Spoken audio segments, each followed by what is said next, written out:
So I've drawn a bunch of lines on him so we can talk about where you look when you're looking at an animal, how you're selecting one. We'll start with, stand normally. Back up. Okay, so we're gonna start with just body capacity.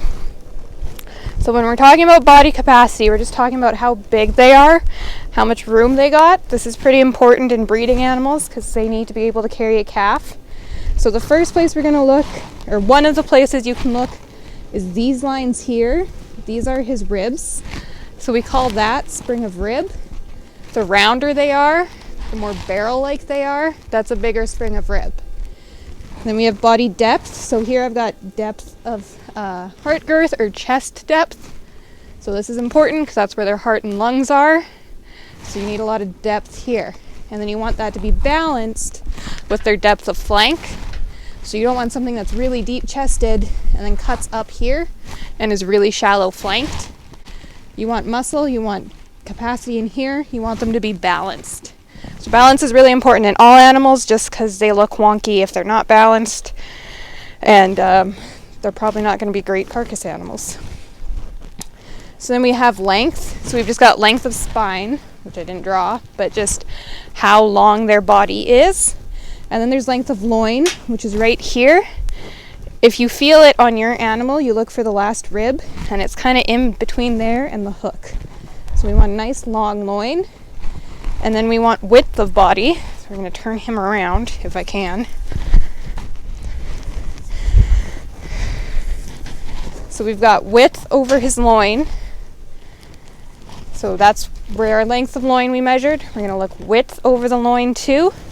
And then we're going to look at his hindquarters and look how wide he is here across.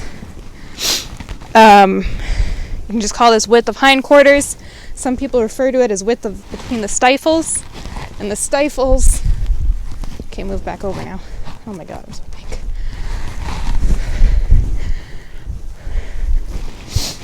So the stifle is this joint right here. That's like their knee. So that's width, length, depth. We want an animal to look really muscly if they're a market animal. So you want round butt, round shoulder muscle, just generally looking round. Muscle is round, fat is square. So when they get to be big, finished animals, you'll see some fat steers just get really square in the back end. You want them nice and round in the butt, in the hindquarters, so that's muscle. And then we want to talk about structure. So we want them built correctly, especially because when they're this little, they've got until July to live till fair. Or if they're breeding animals, they've got to live the rest of their life. So we don't want them to fall apart while they're walking. So in the front end, you can look at the angle from their withers to the point of their shoulder, down here to their elbow, and down. And this is pretty good front leg structure. He's kind of standing funny, which makes it more difficult. But a really steep shoulder would be something that's almost straight here, and we don't want that because that means he's going to fall apart. If he's really flat in the shoulder, it'd be like this. That line would be farther down. We don't want that because, again, he's going to fall apart when he's trying to walk. This one could maybe be a little flatter, but he's not bad. And in the back legs, we've got hooks to pins.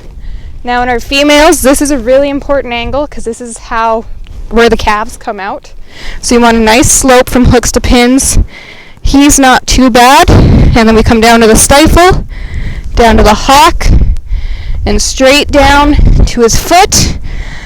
He doesn't have quite as much of an angle here as I would like to see. He's a little posty for me. You want it a little more acute. Is that right? Yeah.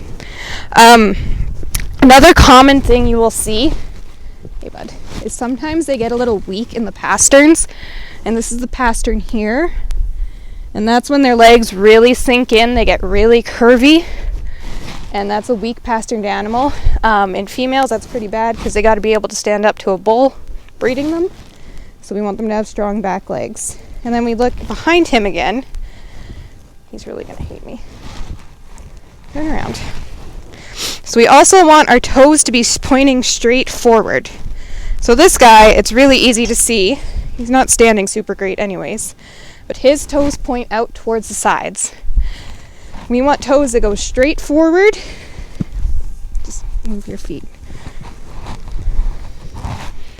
Come on, dude. Quit standing wonky.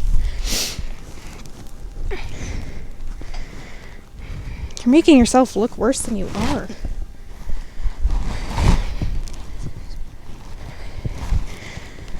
Just move this one. Okay, so this is a really good example. Oh.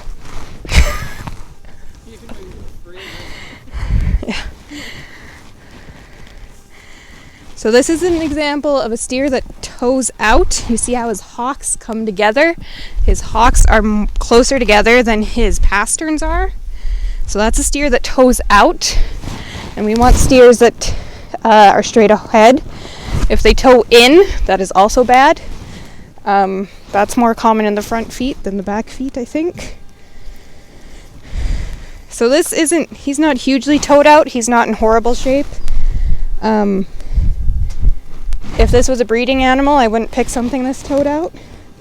But since he's going to get eaten in July, he doesn't have a very long life to live. When you watch them walk, that will also help. So when they walk, they should put their back leg in the hole that their front leg left.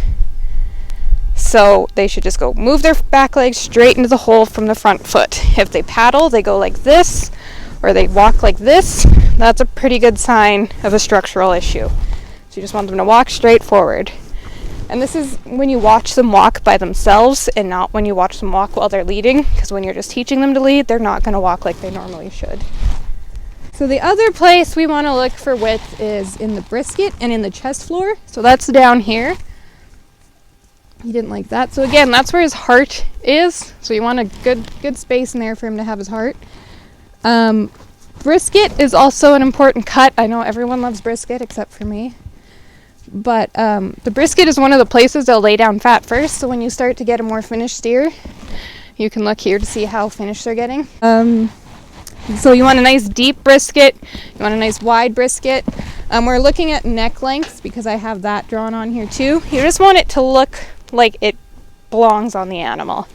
You want a balanced neck length. You don't want them to have a super long neck looking like a giraffe, and you don't want them to have a super short neck looking like, I don't know. You don't want them to have a short neck. So this guy is pretty good. His neck is at a normal length, and you can tell when something has a too long or too short of a neck. You just got to look at it and go like, no. You will notice. I think that's it. So put that all together. When you have a breeding animal, you're going to focus a lot more on structure because, again, they need to stand up over a long time. When you're focused on a market animal, you're going to focus more on what they're going to look like as a meat animal in 8, 9, 10 months time, however long it is, I don't know. So you want muscle and you want capacity because you want them to be able to eat.